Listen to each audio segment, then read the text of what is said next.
হরে কৃষ্ণ। বছরে দ্বাদশ মাসের মধ্যে একটা অন্যতম গুরুত্বপূর্ণ মাস হলো পৌষ মাস, যে মাসটিকে সূর্য দেবতার মাস বলা হয়েছে। এই শুভ মাসে অনেক ভালো ভালো সবজি পাওয়া যায়। আজকে পৌষ মাসের প্রথম মঙ্গলবার, প্রত্যেকের উচিত এই একটি খাবার গ্রহণ করা। এতে ভগবানের কৃপা লাভ হবে, জীবনে অখণ্ড সৌভাগ্য প্রাপ্তি হবে, সংসারের দারিদ্রতা দূরীভূত হবে। খুবই গুরুত্বপূর্ণ প্রসঙ্গ আজকের এই পর্বে আমরা জানার চেষ্টা করব। আমাদের সকলেরই আজকের এই গুরুত্বপূর্ণ তথ্যগুলো জানা প্রয়োজন। সকলকে স্বাগতম জানাচ্ছি আমাদের এই ধর্মীয় তথ্যমূলক চ্যানেলে। আমরা চেষ্টা করি এরকমই সনাতন ধর্মের ধর্মীয় তথ্যগুলোকে আপনাদের সাথে উপস্থাপন করতে, শেয়ার করতে। তাই আসুন আগামী কিছুক্ষণ সময় একসঙ্গে ধৈর্য ধরে আজকের এই পৌষ মাসের গুরুত্বপূর্ণ তথ্যগুলো জানার চেষ্টা করি। আশা করছি আজকের এই তথ্যগুলো আপনাকে অবশ্যই সমৃদ্ধ করবে। ভালো লেগে থাকলে অবশ্যই একটা লাইক করে কমেন্টে আপনার ইষ্ট দেবতার নামটি অথবা ভগবান শ্রীকৃষ্ণের নামটি একবার হলেও লিখে যাবার অনুরোধ জানাচ্ছি। এই পৌষ মাস দেখেন সূর্য দেবতার মাস। এই মাসে চন্দ্র দেবতা তিনি পূর্ণিমার সময়ে পুষ্যা নক্ষত্রে অবস্থান করে বিধায় এই মাসের নাম হয়েছে পৌষ মাস। পাশাপাশি এই মাসটিকে ছোট পিতৃপক্ষ বলা হয়, পিতৃপক্ষের মাস। কেন? এই মাসে যারা পিতৃপুরুষের উদ্দেশ্যে শ্রাদ্ধ শান্তি করবে, শ্রাদ্ধানুষ্ঠান করবে, তাদের খুবই মঙ্গল হয়ে থাকে। সেজন্য এই মাসে অনেকেই পিতৃপুরুষের উদ্দেশ্যে তর্পণ করবে, যাগ যজ্ঞাদি করবে।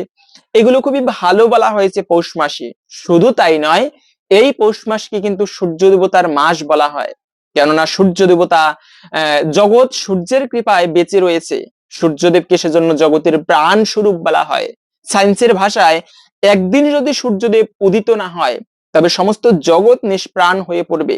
এই সূর্য আলো প্রদান করে বিধায় বৃক্ষ আদি তারা বেঁচে রয়েছে। আমরা সেই শাকসবজি খেয়ে বেঁচে থাকতে পারি।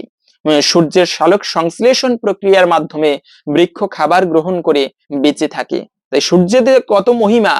একদিন যদি সূর্য ভালোভাবে না উঠে, মেঘে আচ্ছন্ন থাকে, তবে দেখবেন সেই দিনটিতে আর ভালো লাগে না। চতুর্দিকে একটা অন্যরকম আবহাওয়া কাজ করে। তাই সূর্যদেবকে প্রয়োজন জগতে সৃষ্টি কার্যের জন্য। সেই সূর্যদেব যেখানে সূর্যের আলো না পড়ে, কিছুদিন ঢেকে রাখবেন কিছু বৃক্ষ বা ঘাসকে, একটা ভালো পাথর বা ইট দিয়ে, সূর্যের আলো পড়বে না, দেখবেন সেই ঘাসগুলো মারা পড়বে। কেন? আলো ছাড়া বেঁচে থাকা অসম্ভব। তাই আলো প্রয়োজন। সেই সূর্যদেবের মাস বলা হয়েছে এই পৌষ মাসকে। এই মাসে যদি প্রত্যহ সকালবেলা খুবই ভোরে ভোরে সূর্যদেব, প্রথমত বলে দিচ্ছি, এই মাসে সূর্যদেব উদিত হবার আগে শয্যা ত্যাগ করা উচিত। আমাদের সনাতন শাস্ত্র বড়ই উন্নত শাস্ত্র। প্রত্যেকটা ধর্মে এটা বলা হয়েছে এক বাক্যে, প্রত্যেকের খুবই ভোরে ঘুম থেকে ওঠা উচিত। এতে স্বাস্থ্য ভালো থাকে, মন ভালো থাকে এবং যে কোনো কার্যে তাড়াতাড়ি আগানো যায় সকালবেলা কার্য করার ফলে। সকালে কার্য করলে যত তাড়াতাড়ি আগায়, অন্য সময়ে কার্য করলে তত তাড়াতাড়ি আগায় না। সাধনা করা বলুন, লেখাপড়া করা বলুন, যে কোনো কার্য করা বলুন, প্রভাত কালটা সর্বশ্রেষ্ঠ। 30টা মুহূর্ত রয়েছে 24 ঘন্টার মধ্যে, যার মধ্যে ওই ব্রহ্ম মুহূর্তটা সর্বশ্রেষ্ঠ। ওই সময় সাধনা করা প্রয়োজন। তাই অন্তত পক্ষে এই পৌষ মাসটিতে আমাদের চেষ্টা করা উচিত খুবই সকাল সকাল ঘুম থেকে উঠে প্রভাতকালে পূর্ব দিকে তাকিয়ে সূর্য দিগন্তে একটা প্রণাম করা সূর্যদেবের উদ্দেশ্যে। ওম জবা কুসুম সংকাশম কাশ্যপিয়ম মহাদুত্তিম দান্তারিম সর্ব পাপঘ্ন প্রণতহস্মি দিবাকর। এই মন্ত্রে দিবাকর সূর্যদেবকে প্রণাম করে তার উদ্দেশ্যে অর্ঘ্য নিবেদন করা উচিত জল দিয়ে। এবং পিতৃপুরুষের উদ্দেশ্যে অর্ঘ্য নিবেদন করতে পারেন, তাদের পিণ্ড দান করতে পারেন। যদি শ্রাদ্ধ অনুষ্ঠান করা বাকি থাকে, বৈষ্ণবদেরকে বাড়িতে ডেকে এনে বা নিমন্ত্রণ করে ভগবানের প্রসাদ দিয়ে তাদের ভোজন করাতে পারেন। এর মাধ্যমে পিতৃপুরুষ তাদের বিশেষ মঙ্গল লাভ হয়ে থাকে। বৈষ্ণবদের ভগবানের সেবা করলে ভগবান যতটা প্রসন্ন হয়, এই পৌষ মাসে যদি ভক্তদেরকে সেবা দিতে পারেন, তার থেকে বেশি প্রসন্ন হয় ভগবান তার ভক্তের সেবা করার মাধ্যমে। তাই এই শুভ মাসে অনেকে শ্রাদ্ধানুষ্ঠান করবে, সকল কিছুই মঙ্গলময়। তবে এখন আমরা প্রথমত জেনে নিচ্ছি ভাগ্যের কিছু গুরুত্বপূর্ণ, যদি কখনো এই সমস্ত বিষয় বা লক্ষণ করেন, খেয়াল করেন এই সংকেতগুলো, তবে বুঝে নেবেন আপনার জীবনে শীঘ্রই ভালো সময় আসতে চলেছে। যে কোনো মাসে, পৌষ মাস বলে নয়, যে কোনো মাসে যদি এই শুভ সংকেতগুলো পেয়ে থাকেন, তবে অবশ্যই বুঝে নেবেন জীবনে ভালো সময় আসতে চলেছে ভগবানের কৃপায়। প্রত্যেকের জীবনে ভালো খারাপ থাকবেই, তবে অনেক সময় কিছু শুভ সংকেত আমরা জেনে জানতে অজান্তে পেয়ে থাকি, যেগুলো যদি কখনো আমাদের জানা থাকে তবে অবশ্যই বুঝতে পারবেন এর মাধ্যমে একটুকু হলেও দৈব কৃপায় আমার জীবনে ভালো কিছু প্রাপ্ত হতে চলেছে। প্রথম সংকেত হচ্ছে দেবদেবী দর্শন।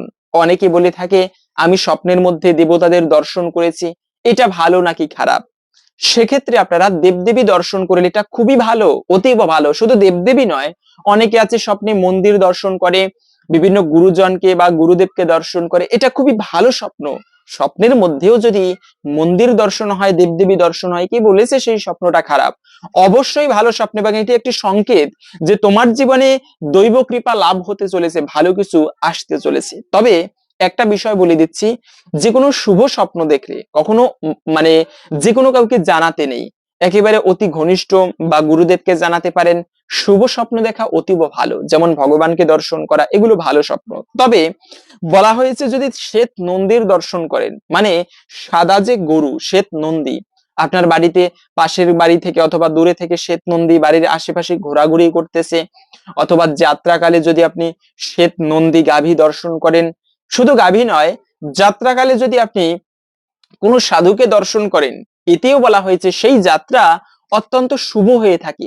যে কার্যের উদ্দেশ্যে যাত্রা করা হয় সেই কার্যটা সফল হবার সম্ভাবনা অনেক বেশি থাকে ভগবানের কৃপায়। তাই যাত্রাকালে শ্বেত নন্দীর দর্শন করা, বাড়ির আশেপাশে শ্বেত নন্দীর ঘোরাঘুরি, মানে সাদা গাভীর ঘোরাঘুরি করা, এটাকে খুবই শুভ সংকেত বা লক্ষণ বলা হয়েছে। এবং যদি কখনো এরকম হয়, যেমন এই পৌষ মাসে বলা হয়েছে, যদি কেউ অনেকের আছে জীবনে বেশি বেশি বিপদ আপদ হয়, একটা কার্যে গেলেই বিপদ হয়, অনেক সময় এরকমটা হয় গ্রহ দোষের কারণে। যদি কখনো অশুভ গ্রহের প্রকোপ থাকে, সেক্ষেত্রে হতে পারে রাহুর গ্রহের প্রভাব, হতে পারে হচ্ছে শনির দশা, এরকম যে কোনো গ্রহের অশুভ প্রভাব থাকলে সেক্ষেত্রে এই পৌষ মাসে প্রতি সকালবেলা আপনারা সূর্যদেবকে অর্ঘ্য নিবেদন করবেন। এর মাধ্যমেও গ্রহদোষ কেটে যায়, এবং সর্বোত্তম হচ্ছে কোনো দোষ আপনার কিচ্ছু করতে পারবে না। এই পৌষ মাসে প্রতিদিন আপনি ভগবত সেবা করবেন, ভগবানের পুজো করবেন। যে বাড়িতে প্রত্যহ ঠাকুর পুজো করা হয়, লক্ষ্মী নারায়ণের পুজো হয়, সেই বাড়িতে কোনো অশুভ থাকতে পারে না। যেখানে মা লক্ষ্মী অবস্থান করে, নারায়ণের পুজো যেখানে হয়, সেখানেই মা লক্ষ্মী অবস্থান করে। তাই এই মাসে চেষ্টা করবেন ভাগ্যকে ফেরানোর জন্য। অনেকে বলে একটা আংটি পরুন ভাগ্য ফিরে যাবে, এই কার্য করুন ভাগ্য ফিরে যাবে, এগুলো কিচ্ছু হয় না। ঠাকুর পুজো করবেন, ইষ্ট দেবতার পুজো করবেন, ইষ্টদেবের কৃপা হলে কোনো অশুভ কিচ্ছু করতে পারে না। এটা হচ্ছে প্রকৃত বাস্তব কথা। হ্যাঁ, অন্যান্য আমরা বিভিন্ন তন্ত্র মন্ত্রে বেশি প্রাধান্য দিই, এটা না দিয়ে আপনি ইষ্ট দেবতার পুজো করুন, এতে বেশি সৌভাগ্য লাভ হবে। এবং দ্বিতীয়ত হচ্ছে, যদি কখনো এই সংকেতটি পেয়ে থাকেন যে ভগবানের প্রতি আপনার ভক্তি বেড়ে গিয়েছে, আরে জীবনে খারাপ সময় আসবে, ভালো সময় আসবে, হয়তো বা ভালোর থেকে আমার জীবনে খারাপ গুলোই বেশি হচ্ছে, কিন্তু যদি ভগবানের প্রতি ভক্তি থাকে, একদিন সেই ভগবানের কৃপায় ভালো সময় আসবেই। জীবনে ভগবানের যার উপরে কৃপা রয়েছে, পঞ্চপাণ্ডবের কত বিপদ ছিল, আর সেই শত ভাই কত সুখে জীবন যাপন করেছে না, কিন্তু তাদের ওই যে অতিরিক্ত লালসা, কি বিনা যুদ্ধে নাহি দিব সুচাগ্র মেদিনী, একটা সুয়ের আগায় বা ডগায় যতটুকু জায়গা পড়ে, যুদ্ধ বিনা ততটুকু আমরা দিব না পাঁচ ভাইকে। তো দেখেন, এই সেজন্য ভগবানের প্রতি যদি ভক্তি থাকে, পঞ্চপাণ্ডব ভগবানের প্রতি তাদের কতটা ভক্তি ছিল, তাই অতিরিক্ত দুঃখের মধ্যে থাকলেও আমরা যদি কখনো ভগবানের প্রতি ভক্তিটা বৃদ্ধি পায়, আর এই দুঃখের সময় আমাদের ভগবানকে মনে থাকে, বেশি মনে থাকে, সুখের সময় মনে থাকে না। তো সুখ দুঃখ যে কোনো সময়ে যদি বেশি বেশি ভগবানকে স্মরণ করতে পারেন, মনে রাখবেন জীবনে একটা না একটা সময় ভগবানের কৃপায় ভালো কিছু লাভ করতে পারবেন। এটা নিঃসন্দেহে মনে রাখবেন।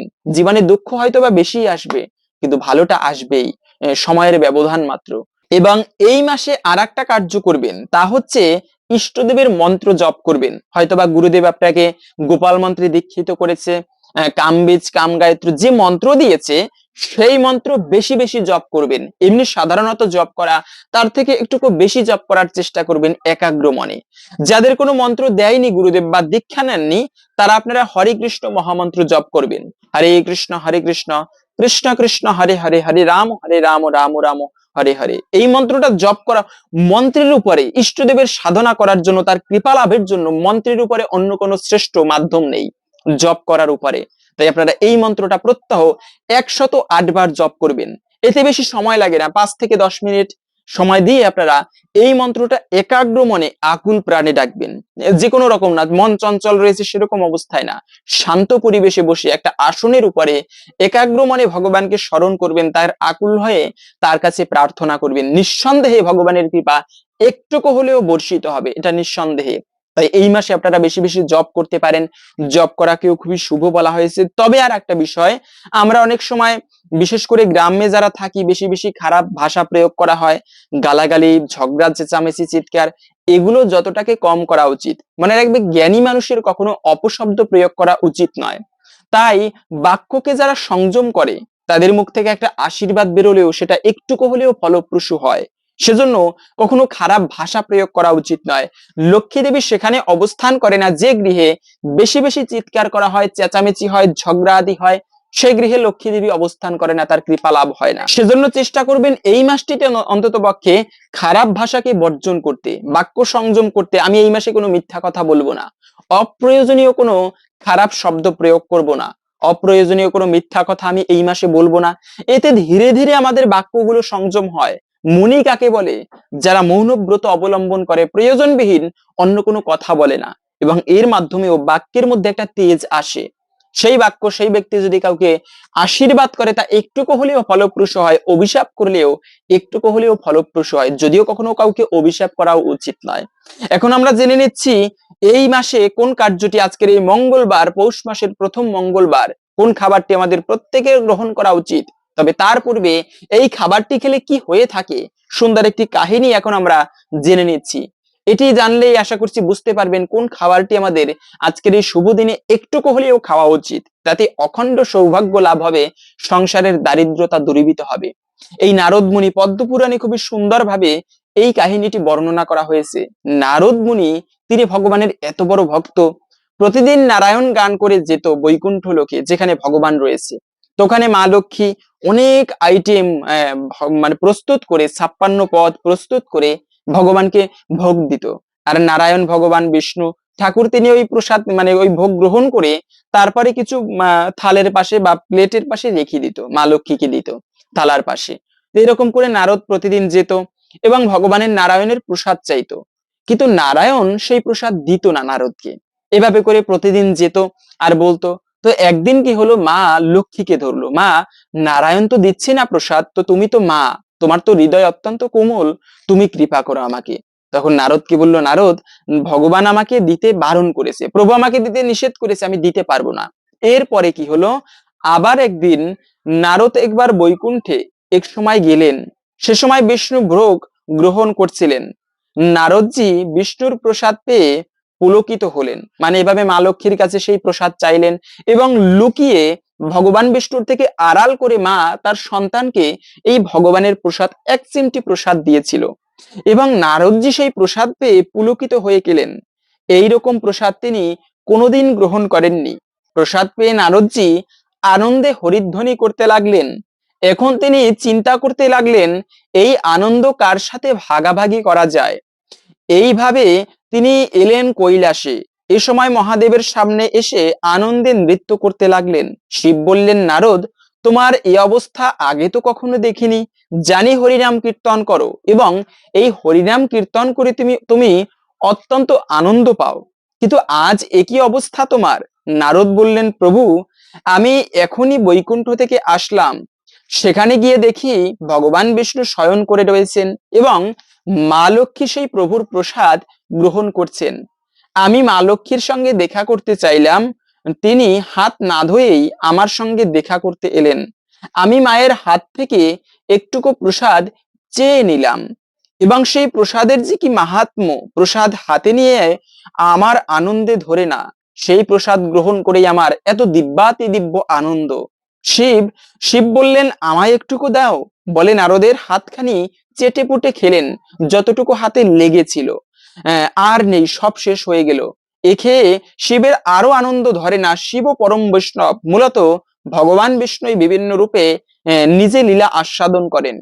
শিব ও নারদ দুজনে প্রসাদ পেয়ে এই প্রসাদের দিব্য আনন্দে নৃত্য করতে লাগলেন।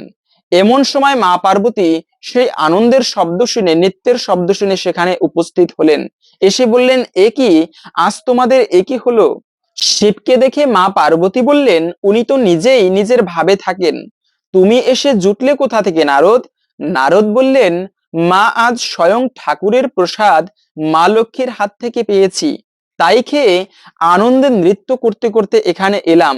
হাতে বাকি যেটুকু লেগেছিল মহাদেব সব চেটে খেলেন, আর তারপরেই এই দিব্য আনন্দ শুরু হলো। মা পার্বতী বলেন, আমার অংশ কোথায় তাহলে? সেই বৈকুণ্ঠ থেকে লক্ষ্মীর দেয়া ঠাকুরের প্রসাদ আনলে আমার প্রভুকে দিলে, আর আমায় একটুকু দিলে না? একটুকু নেই নারদ সেই প্রসাদ? নারদ বললেন, না মা, একটুকুও নেই। পার্বতী রেগে গিয়ে বললেন, এই মহাপ্রসাদ আমি অচণ্ডালে খাওয়াবো, পশু পক্ষীও খাবে, কোনো ভেদ বিচার থাকবে না, কিন্তু কোথায় প্রচার করব? পার্বতী দেবী ধ্যান করতে লাগলেন ভগবান বিষ্ণুর। অনেকদিন ধ্যান করার পরে ভগবান বিষ্ণু প্রসন্ন হয়ে দেখা দিলেন। কি চাও মাতা? তখন মা পার্বতী বললেন, প্রভু আমি প্রসাদ চাই। আপনার প্রসাদ শুধু আমার জন্য নয়, জগৎ জীবের জন্য, আমার প্রতিটা সন্তান যেন তোমার প্রসাদ গ্রহণ করতে পারে। বিষ্ণু বললেন, তথাস্তু। আমি কলিযুগে জগন্নাথ রূপে মহাপ্রসাদ গ্রহণ করব, এবং সেখানে তুমি বিমলা রূপে আমার মন্দিরের পাশেই থাকবে। আমার নিবেদিত প্রসাদ তোমাকে নিবেদন করার পর জগৎবাসী পাবে। সেখানে মানুষ, পশু পাখি, কীট পতঙ্গ মহাপ্রসাদ গ্রহণ করবে, কোনো ভেদাভেদ থাকবে না। সেই থেকে জগতে এই মহাপ্রসাদের প্রচার হলো।